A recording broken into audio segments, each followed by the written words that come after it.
우리가 하루에 먹고 버리는 음식물 쓰레기 양은 얼마나 될까? 전국적으로 하루에 버려지는 음식물 쓰레기는 약 14,000여 톤으로 연간 약 500만 톤에 달한다. 음식물 쓰레기로 인한 환경 오염도 큰 문제가 되고 있다. 음식물 쓰레기 과잉 시대. 과연 이를 현명하게 처리할 해법은 없을까?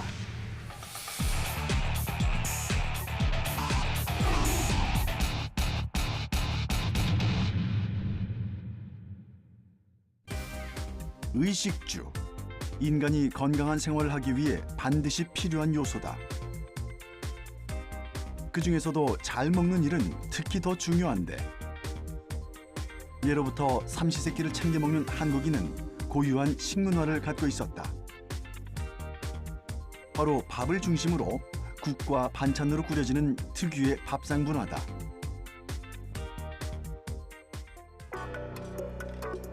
하지만 여러 가지 반찬을 놓고 먹는 우리의 식문화는 때론 음식물을 낭비하게 되는 안타까운 결과를 초래하기도 한다.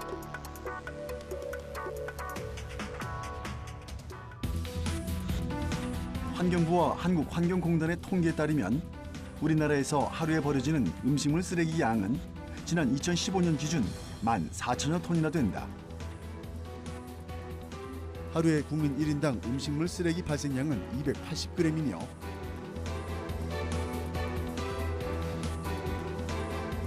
이를 처리하는 데 드는 비용은 연간 약 8천억 원에 이른다. 지금 우리나라는 만든 음식의 25%를 쓰레기로 버리고 있습니다.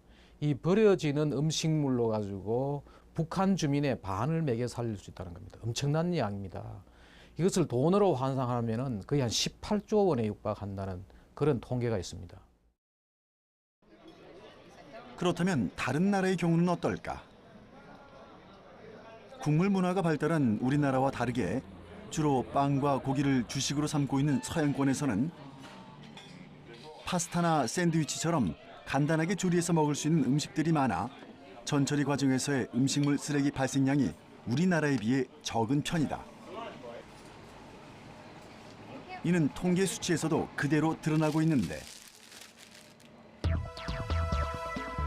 한국환경공단의 조사에 따르면 지난 2011년 기준 우리나라의 1인당 음식물 쓰레기 발생량은 280g이었으며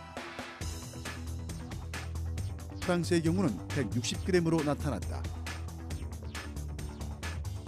그리고 스웨덴의 경우 86g으로 우리나라보다 3배가량이나 적었다. 그게 왜냐하면 우리가 지금 음식 문화가 좀 독특해요. 특히 이제 국물도 많이 사용하고 또 이 반찬 문화 있잖아요. 이런 것 때문에 계속해서 이 음식물 쓰레기가 많이 나오는 거죠. 예. 우리도 지금 현재 이게 음식 문화를 바꿔야 되는 거죠.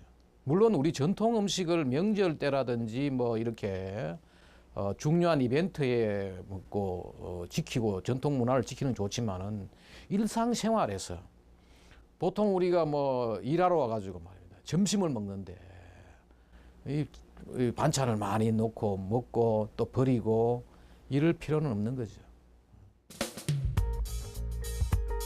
우리나라에는 예로부터 임금님 수라상에 여러 가지 향토 음식을 진상하는 문화가 있어 귀한 손님에겐 한상 가득 차려내는 식문화가 특히 발달했다. 또한 우리나라는 사계절이 뚜렷해 계절마다 밥상에 놓는 제철 반찬이 다르며 음식의 종류도 많은 것이 특징이다. 이런 고유의 식문화는 음식물 쓰레기 발생에도 큰 영향을 미치고 있다. 하루에 전국에서 발생하는 1인당 음식물 쓰레기 양을 시도별로 살펴보면 지난 2015년 기준 부산 220g, 인천 241g, 대전 249g, 울산 313g, 서울 317g이며 광주의 경우 360g으로 전국 17개 시도 가운데서도 가장 많은 것으로 나타났다.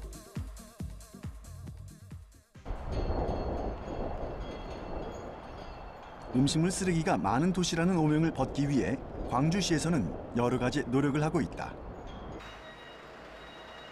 음식물 쓰레기 자원화 시설을 갖춘 광주 환경공단.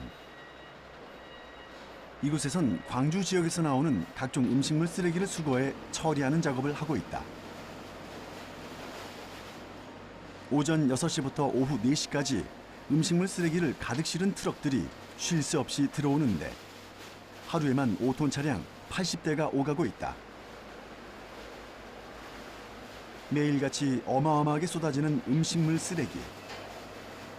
반입하는 과정에서도 오염이 일어날 수 있기 때문에 모든 과정에서의 위생관리에 주의를 기울이고 있다. 하루에 반입되는 쓰레기 양은 얼마나 되나요? 1일에 300톤 시설이기 때문에 300톤 반입을 원칙으로 하고 있습니다. 이곳에선 광주시의 기초 환경 분야에 여러 가지 업무를 처리하고 있는데 하수 처리와 음식물 처리, 매립 처리, 그리고 분뇨 위생 처리까지 맡고 있다. 그중 음식물 처리를 위해서는 2개의 자원화 시설을 두어 매일같이 쏟아지는 음식물 쓰레기를 수거하고 철저하게 관리하고 있다. 제작진은 그 과정을 직접 둘러보기로 했다. 네, 이곳이 300톤 처리 시설의 반입 저장소 호파가 3개 있는데 그 중에 한 곳입니다. 근데 음식물 쓰레기 처리장이라서 저는 악취가 많이 날 줄 알았는데 생각보다 악취가 하나도 안 나네요. 네, 악취가 안 나는 이유는 여러 가지 요인이 있을 수 있으나 겨울철이기도 하지만 이 시설은 완전 지하화 시설로 돼 있으며 지하화의 공간 악취 공기를 모두 흡입하여서 완전 소각 처리하기 때문에 악취가 현격하게 저감되고 있습니다. 그렇다면 이 많은 음식물 쓰레기들은 대체 어떤 과정을 거쳐서 자원화되는 것일까?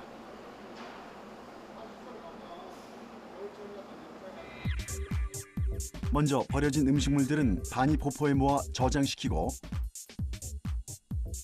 이 중에서 비닐류와 뼈, 금속류 등 단단한 물질들은 이물질 선별 파쇄기에서 분리해낸 후 남은 것을 파쇄하여 작은 알갱이로 만들어낸다.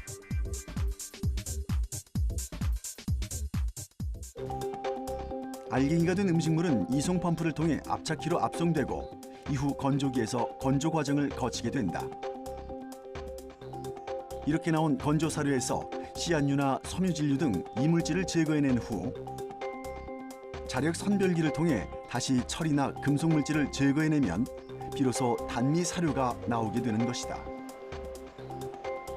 이렇게 만들어진 단미 사료는 병아리나 오리의 먹이 등 양계 사료의 섞는 원료로 활용할 수 있다. 한 차에 운반되는 양은 약 20톤에서 22톤 정도인데 1톤당 32원에 민간업체에 판매하여 매일 60만 원 정도의 수익을 내고 있다. 이를 연간으로 따지면 5억 6천만 원이나 된다. 여러 번 선별 과정을 거친 사료는 이물질이 없고 입자가 곱다. 아, 이게 사료군요. 예, 되게 부드럽네요. 아주 부드럽고 양계사료 원료로 약 2 내지 3% 이용되는 그런 원료입니다. 이게 신기하게 음식물 쓰레기로 만든 사료인데 냄새가 하나도 없어요. 예, 건조 처리 과정에서 120도 이상의 완전 미생물은 삼열화시키기 때문에 대부분 양계 사료로 손색이 없습니다. 예전엔 음식물 쓰레기를 그대로 매립하는 경우가 많았지만 이렇게 자원화하면서 환경오염도 줄이고 수익도 내고 있다. 전국에서 음식물 쓰레기가 가장 많은 지역이었던 광주는 그동안 많은 노력을 기울인 결과 점차 그 발생량을 줄여나가고 있다. 지난 2015년 15만 6,085톤 나오던 음식물 쓰레기가 지난 2016년에는 14만 5,962톤으로 6.5% 감소한 것이다.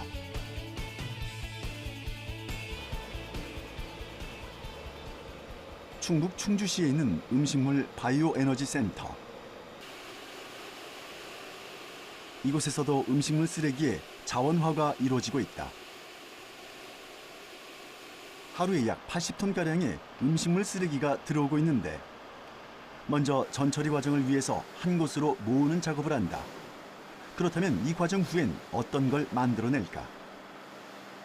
과거 음식물을 바이오가스하는 과정에서 전처리와 바이오가스를 생산하는 과정에서 많은 악취가 발생되고 실제로 음식물로부터 바이오가스를 생산하는 효율이 상당히 저하되었습니다. 그래서 본 센터에서는 음식물로부터 바이오가스 생산 효율을 높이고 그리고 처리하는 과정에서 발생되는 악취를 저감할 수 있는 그런 연구에 중점을 두고 있습니다.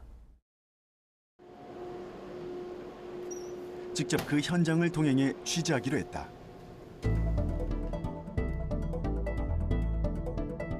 음식물 쓰레기의 특성상 부패하면서 가스나 악취가 발생할 수 있어 지하 깊은 곳에 처리 시설을 두었다고 하는데 바로 이곳에서 그 작업이 이루어진다.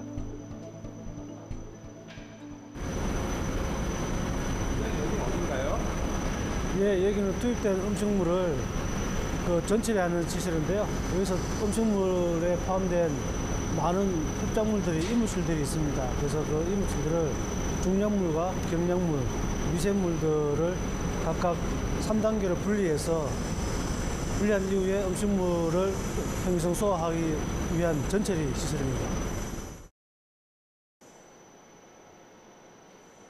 버려진 음식물 쓰레기들은 이 컨베이어 벨트를 타고 단계별로 처리가 되게 된다. 가장 먼저 파쇄기로 보내져 음식물을 19mm로 잘게 파쇄시키고 다시 긴 컨베이어에서 펄프 과정을 거쳐 액상화하는 과정을 거친다.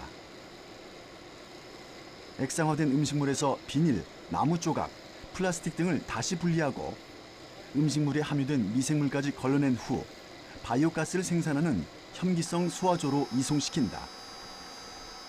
네, 여기는 바이오가스를 생산하는 혐기성 수화조 상부가 되어 있습니다. 여기 보이시는 이 교반기는 혐기성 미생물에 의해서 바이오가스를 잘 생산하게끔 내부에 미생물과 액상화된 음식물들을 잘 섞어주는 교반 장치가 되어 있고요. 생산된 가스는 이 배관을 토대로 해서 저 바이오가스 저장소로 이송하게 되겠습니다. 혐기성 소화조에서 약 한 달간 음식물을 완전히 분해시키면 바이오가스가 나오는데 여기에는 메탄 60%, CO2 40%, 또 불순물 가스가 일부 포함되어 있어 이를 정제시키는 과정을 또 한 번 거친다. 정제 과정이 끝나면 메탄 순도가 90% 이상이 된다. 이를 CNG 차량에 주입해 자동차 연료로 쓸 수 있는데 이곳에서 하루에 생산하는 바이오가스로 중형차 250대 정도를 충전할 수 있다. 음식물을 자연 발효시키게 되면 CO2와 메탄이 발생되는데 메탄은 CO2보다 온실가스의 21배 정도가 높은 온실가스 주범이 되고 있습니다. 그래서 음식물부터 바이오가스 생산해서 바이오메탄으로 활용하게 되면 친환경적 연료로서 활용할 수 있을 뿐만 아니라 온실가스 저감 효과도 가져올 수 있습니다. 음식물 쓰레기의 매립이 전면 금지되고 2013년부터는 해양 투기도 금지되면서 그 처리 문제가 또 하나의 환경 이슈로 부각되고 있다. 이렇게 다양한 연구기관에선 음식물 쓰레기를 사료로, 퇴비로, 또 바이오가스로 재탄생시켜 자원화하려는 노력을 기울이고 있다. 환경적인 영향을 최소화시키는 미생물 연구도 많아지는 추세다. 우리나라의 음식 문화가 국물이 많고 또 그 국물 안에 염분도가 많이 들었고 근데 그 염분도가 들어있으면 말입니다. 퇴비로 해도 토양 염화를 시키고 또 가축의 사료도 쓰기도 힘들고 이걸 말려가지고 태워도 다이옥신이라는 어떤 그런 물질이 물론 잘 관리되는 소각장에서는 줄일 수가 있지만은 그렇지 않는 재래식 소각장에서는 그런 게 많이 나온다는 거죠. 그래서 우리나라 음식물 쓰레기는 다른 데 비해가 상당히 독특한 그런 특징이 있는 거죠.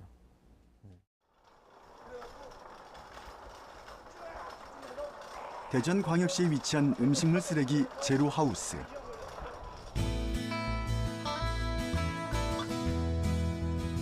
이곳에선 국내 음식물 특성에 맞는 쓰레기 처리 연구와 개발에 주력하고 있다. 실제 입주민들이 사용하고 있는 음식물 쓰레기 처리 모형을 그대로 두어 사람들이 직접 보고 체험할 수 있게 만들어 놓은 공간이다. 이 기술은 단지에서 발생되는 음식물이 단지에서 처리되고 나오는 부산물을 가지고 입주민들이 텃밭 활동이나 커뮤니티 활동을 할 수 있도록 연계할 수 있는 그 근본적인 기술이라고 보시면 됩니다. 그래서 현지에서 바로 나오는 음식물을 24시간 이내에 90% 이상 무게 감량을 달성할 수 있기 때문에 이 현장에 이 쓰레기통 대신에 이 장치를 설치해서 운영하면 아주 쾌적한 단지로 탈바꿈할 수 있습니다. 그 작동 방법을 직접 시연해 보기로 했다. 카드를 대면 투입구가 열리게 되고 여기에 음식물을 넣으면 무게가 바로 측정되어 버린 음식물의 양만큼 비용이 부과된다. 감사합니다. 안녕히 가십시오.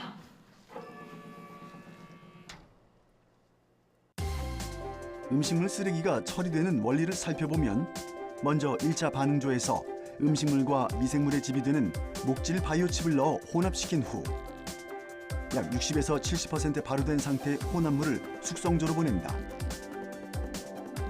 이곳에서 3, 4일간 숙성시키면 퇴비로 배출시키는데 이 퇴비는 바로 사용할 수 있다. 이 반응조 안에는 이거와 같은 이 목질 바이오칩이 이렇게 충진되어 있습니다. 이 목질 바이오칩하고 음식물 쓰레기가 섞이면 목질 바이오칩에 있는 세공 구조에서 음식물 쓰레기가 자체적으로 미생물을 발현시키면서 발효 반응을 신속하게 이루어지게 됩니다. 그때 이 반응조 안의 온도는 35도씨로 유지하기 때문에 아주 경제적인 운영을 할 수 있도록 최적화되어 있습니다. 핵심적인 게 그냥 일반 톱밥을 넣어가지고 되는 게 아니라 마이크로 단위로 뚫어주거든요. 그래서 그 마이크로 단위의 구멍들이 미생물의 집이 됩니다. 그래서 음식물 쓰레기가 스스로 발효가 될 때 발생되는 미생물들이 거기에서 집을 짓고 거기 안에서 이제 증폭이 될 수 있도록 해주는 거죠. 그래서 기존에 어떤 특수 미생물을 넣어가지고 할 수 있는 기술이 아니고 발효가 빨리 진행될 수 있도록 최적화시켜주는 그 매제의 역할을 하는 거라고 보시면 됩니다. 그 다음에 최종적으로 나오는 부산물은 발효가 끝나고 나서 나오는 부산물은 이런 식으로 발생이 되고 이 부산물은 비료관리법상의 공정규격에 적합한 기준이기 때문에 퇴비를 사용하는 데는 문제가 없습니다. 특히 염분 문제는 기준치의 50% 이하로 품질 관리를 하고 있고 부숙 완료라고 해서 식물 생장에 전혀 문제가 없는 기준치를 달성하고 있습니다. 이 음식물 쓰레기가 처리되고 활용되고 있다는 곳을 찾아가 봤다.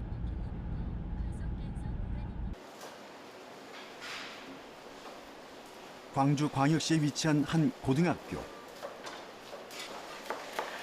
이른 오전부터 점심 급식 준비로 한창 바쁜 조리실.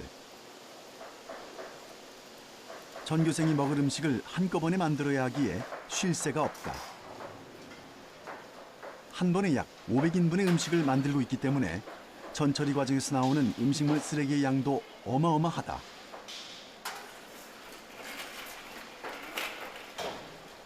지금 한 몇 인분 정도 하시는 거예요? 저희 500인분 정도 준비하고 있습니다. 전체 음식물 쓰레기 중에서도 전처리 과정에서 나오는 음식물 쓰레기 양이 20% 정도나 되기 때문에 이를 처리하는 것도 큰 문제. 일주일에 발생하는 음식물 쓰레기는 약 500kg 정도인데 이 중 전처리 과정에서 발생하는 것이 약 100kg 정도다. 예전엔 이건 역시 수거업체에 돈을 주고 처리해야 했지만 이제는 음식물 처리기를 통해 보다 간편하게 해결하고 있다.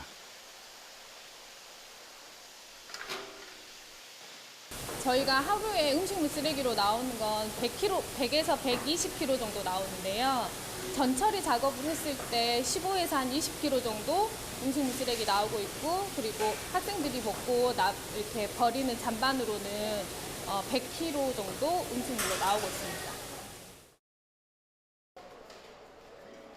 하루에 2번 중식과 석식으로 제공되는 학생들의 단체 급식. 광주는 식문화가 발달한 고장인 만큼 학교 급식도 맛있다는 말이 많다.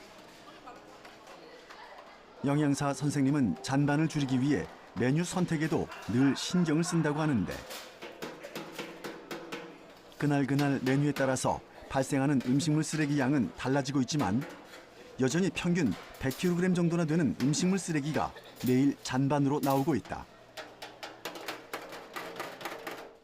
예전 같은 경우는 업체에서 계약된 업체에서 수거해 가고 또 저희가 그 수거해 가는 거에 대해서 또 돈을 지불해야 되고 그런 상황이었습니다. 지금은 저희가 음식물 쓰레기 처리기를 사용하고 있기 때문에 저희가 나오는 음식물 쓰레기는 전량 다 거기서 처리가 돼서 저희에게는 유용하게 쓰이고 있습니다.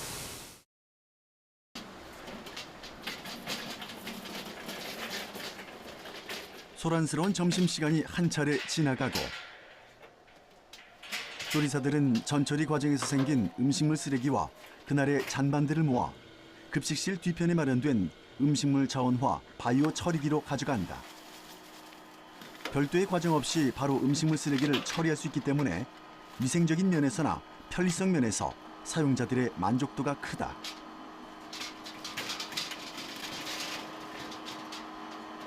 전에 음식물 쓰레기는 업체에서 수거해 갔기 때문에 통에 직접 저희가 보관을 하고 또 여름이나 이럴 때는 그 통에서 벌레도 많이 끓고 해서 위생상 좋지 않았었거든요.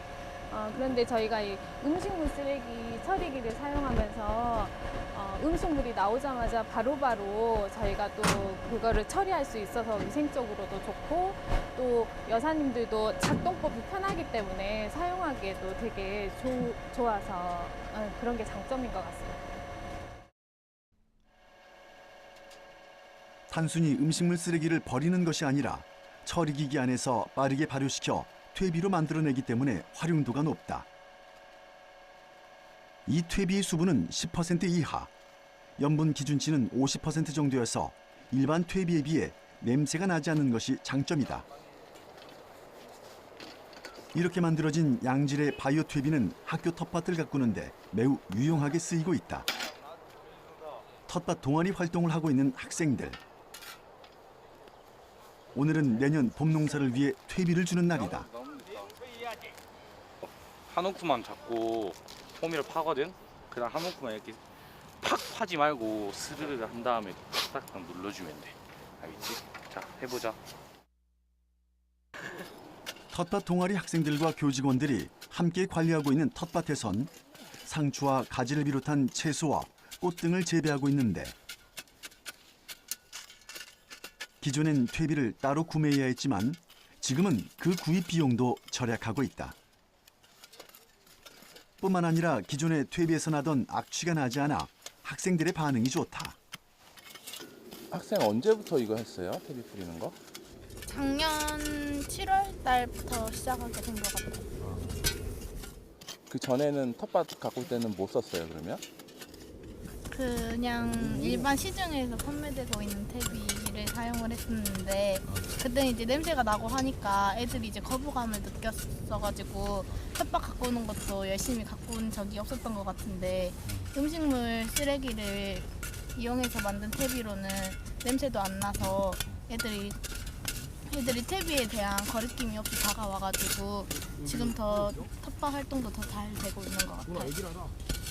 혹시 여기에서 뭐뭐 심었었어요? 배추랑 상추랑 뭐 양파, 각종 채소들 같은 걸 심었어요. 거기서 급식에서도 그대로 학생들이 먹고 그걸로 네. 더욱 의미가 있는 것은 이렇게 학생들이 퇴비를 주어 길러낸 채소들을 그대로 급식 조리에 활용하고 있다는 점. 이것이야말로 올바른 선순환의 옛 시간일까 싶다. 앞으로는 지역 주민들에게 무료로 배포할 계획도 가지고 있다. 낭비가 되잖아요. 이제 자원적으로. 근데 그거를 이제 저희가 퇴비로 해가지고, 근데 그것도 좋은 퇴비니까 이제 이렇게 텃밭에다가 이용도 할 수 있고, 정말 친환경적으로 많은 도움을 주고 있다 생각해요. 이제는 누가 시키지 않아도 학생들 스스로 시기에 맞춰 퇴비를 준다. 또 음식물이 나오지 않도록 자체적인 노력들도 하고 있다. 이런 행동들이 조금씩 쌓인다면 음식물 쓰레기 제로화로 가는 길도 그리 멀지 않아 보인다.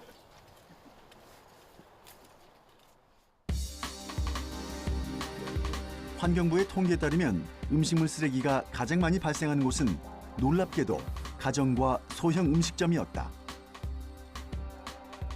이는 전체 발생량 중 70%를 차지한다.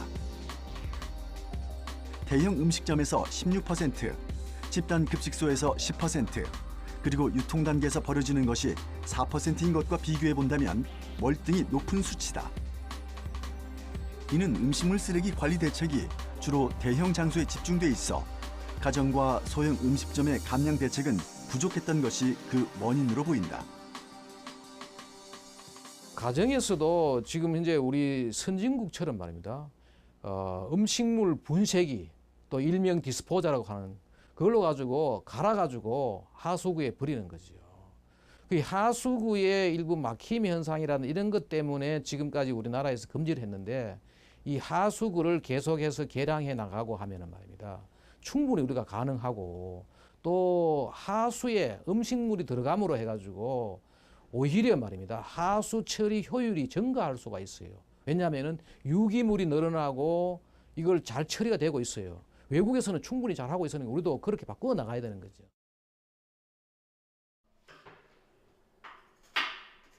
인천광역시에 위치한 한 가정집. 10년차 주부인 정선희 씨는 그동안 음식물 쓰레기 때문에 고민이 많았다. 4인 가족이 먹을 음식을 만들면서 나오는 쓰레기의 양이 생각보다도 많았기 때문이다. 그런 고민이 줄어든 건 음식물 쓰레기 분쇄기를 사용하면서부터다. 계속 쌓이고 냄새도 나고 또 벌레도 생기고 또 들고 왔다 갔다 할 때는 혹시나 셀까 봐서 또는 뭐 터질까 봐 엘리베이터에서 누구 다른 주민 만나면은 괜히 죄송하고 구석으로 이렇게 최대한 붙어야 되고 그런 거가 좀 불편하죠. 근데 지금은 그런 게 없으니까 훨씬 편하고요. 정선희 주부는 약 2년 전 집에 음식물 분쇄기를 설치했다. 가장 좋은 점은 음식물이 생길 때마다 그때그때 처리를 할 수 있다는 점. 이렇게 하수도를 통해 음식물을 버리면 분쇄기를 통해 분쇄가 되고 건조까지 시켜 음식물의 부피와 무게를 줄여준다.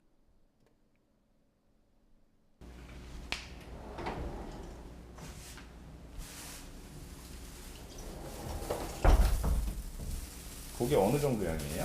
이게 저희 4인 가구 보름치 정도 말린 양이에요. 원래는 어느 정도 양이었어요? 보통은 이거 한 꽉 차죠. 근데 마르면서 또 쓰레기가 들어가면서 눌리니까 더 가벼워지고 밑으로 양은 더 줄고요. 완전히 건조를 시키면 처음 투입한 양보다 약 22% 정도 무게가 줄어드는 것으로 나타났다. 일단 부피가 큰 거를 위에서 분쇄를 해가지고 밑으로 넣어가지고 부피를 줄인 다음에 수분이랑 음식물이랑 따로 또 분리를 해줍니다. 분리를 해주고 나서 자연풍으로 24시간 건조를 하게 되면 일단 냄새가 적게 나고 건조됐을 때 냄새가 적게 나고 부피도 줄고. 우리나라 상하수도 협회에서는 하수관로로 이물질이 20% 이상 넘어가지 못하도록 제한해 놓고 있는데 요즘 음식물 분쇄기들은 17에서 18%만 이물질이 하수관으로 나가고 나머지는 앞으로 배출되도록 설계됐다.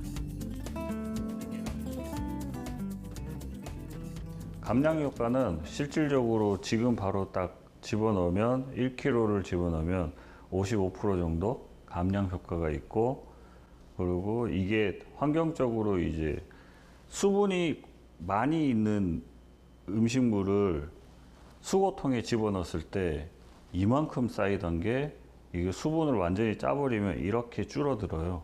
그러면 음식물을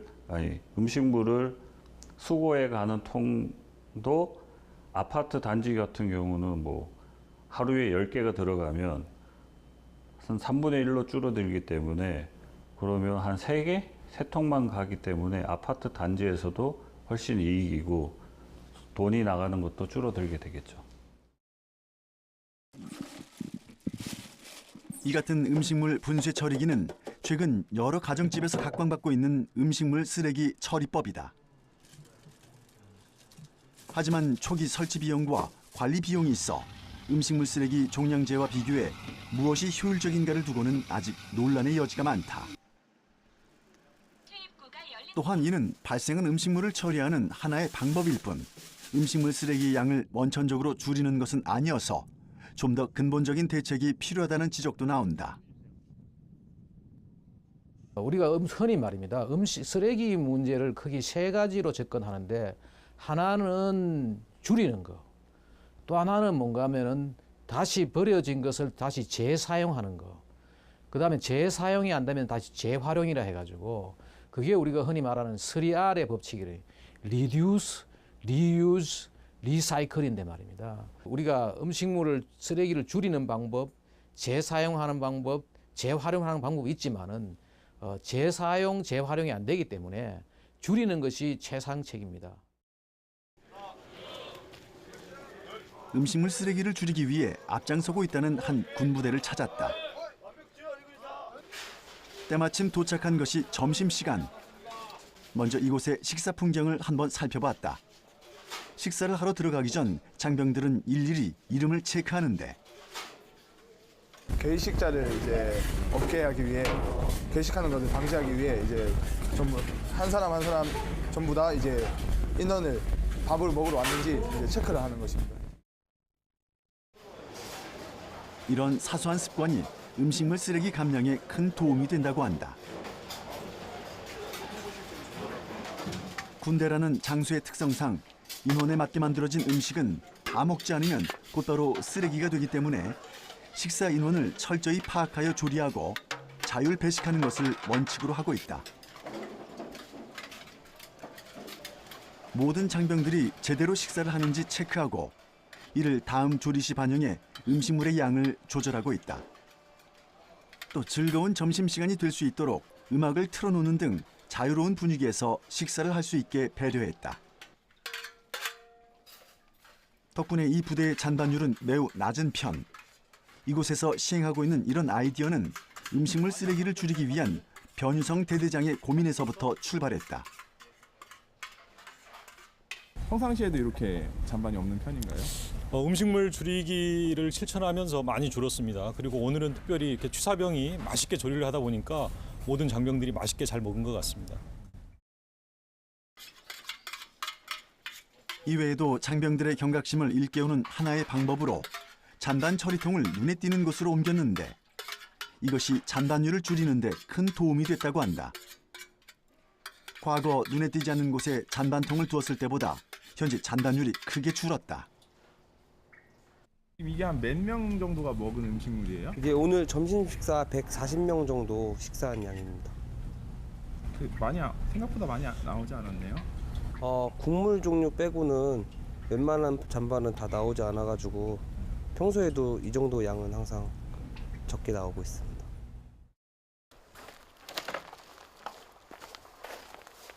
각종 재료들을 다듬으면서 나오는 음식물 쓰레기는 별도로 모아 처리하고 있다.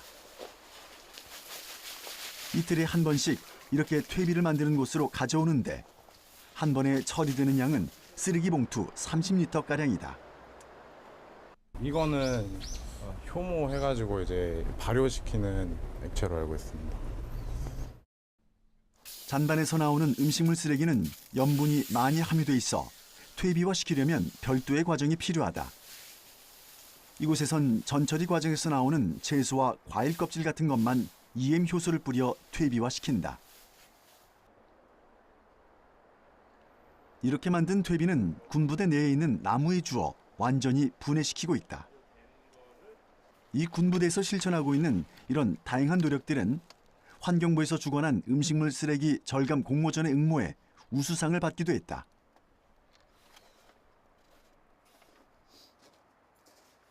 군부대에서는 기존의 음식물 쓰레기가 발생하면 인근 축산 농가에서 무상으로 가져가는 시스템이었습니다. 하지만 최근에 폐기물 관리법에 의해서 군대에서도 정상적인 합법적으로 음식물 쓰레기를 처리하도록 돼 있다 보니까 처리 비용이 많이 발생을 하게 됐습니다. 그래서 처리 비용도 어떻게 보면 국민의 세금인 국방비로 지출을 해야 되는 금액이기 때문에 이러한 비용을 줄이고 또 장병들이 전역 후에도 이러한 그 실천 사례들을 집에 가서 사회에서 습성화할 수 있도록 하자는 취지에서 시행하게 됐습니다. 그렇다면 음식물 쓰레기 처리 비용에서도 실제로 효과가 있었을까? 지난 2017년 4월의 경우 21만 8,500원이었던 처리 비용은 5월에 10만 9,250원으로 50% 정도 절약된 것으로 나타났다. 우리 부대에서 음식물 쓰레기를 줄이기 위해서 실천하는 사례들은 특별한 사례가 아닙니다. 일반 사회에서도 다 시행하고 있는 내용들인데 이는 얼마나 효과적으로 그리고 지속적으로 꾸준하게 하느냐에 따라서 결과가 달라지는 것 같습니다. 앞으로 우리 부대는 이러한 사례들을 계속 유지할 수 있도록 할 것이고 우리가 잘하는 내용들을 인근 부대나 기관에서도 잘 벤치마킹해서 모든 기관들이 음식물 쓰레기 절감을 잘할 수 있었으면 좋겠습니다.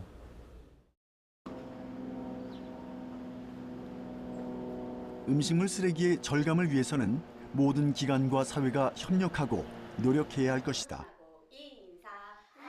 그 뜻을 함께하고 있는 곳을 찾았다. 5세에서 7세의 어린이들을 대상으로 음식물 쓰레기에 대한 교육과 음식물 남기지 않기를 실천하고 있는 한 어린이집. 음식물 쓰레기라고 하는 것이 한 번에 갑자기 늘어나는 것이 아니고 생활 습관에 의해서 음식물 쓰레기가 계속 늘어나고 있다고 생각을 하고 있습니다. 그렇기 때문에 어릴 때부터 교육을 해야만이 성인이 됐을 때도 그런 습관적인 부분에서 훨씬 더 이제 결과가 좋게 나타날 수 있기 때문에 저희가 어린이들을 대상으로 교육하게 되었습니다. 어린이들이 따라 부르기 쉬운 가사에 율동을 덧붙인 음식물 쓰레기 그린라이트 노래. 아이들이 음식물 쓰레기 분류 기준을 입으로 따라 부리며 자연스럽게 정보를 익히고 이것이 실천으로까지 이어질 수 있게 만들었다. 음식물 쓰레기가 사회 경제적인 손실과 환경 오염을 일으킨다는 국민들의 인식은 확대되고 있습니다.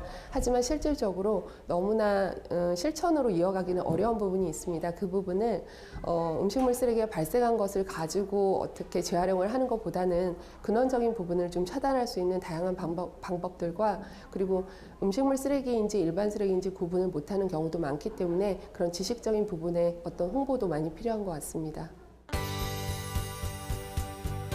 예로부터 푸짐한 상차림과 국물 음식을 즐겨온 식문화. 매년 3%씩 증가하는 인구와 국민 소득이 늘어나면서 많아진 외식 횟수. 게다가 전체 음식물 쓰레기 중 약 70%가 가정과 소형 음식점에서 나온다는 사실은 우리가 평소에 얼마나 음식물 쓰레기에 대한 자각이 없었는지를 여실히 보여준다. 대형 기관을 위주로 진행되고 있는 다양한 연구와 더불어 가정에서 나오는 음식물 쓰레기 양을 줄이려는 보다 근본적인 대책과 노력이 필요해 보인다.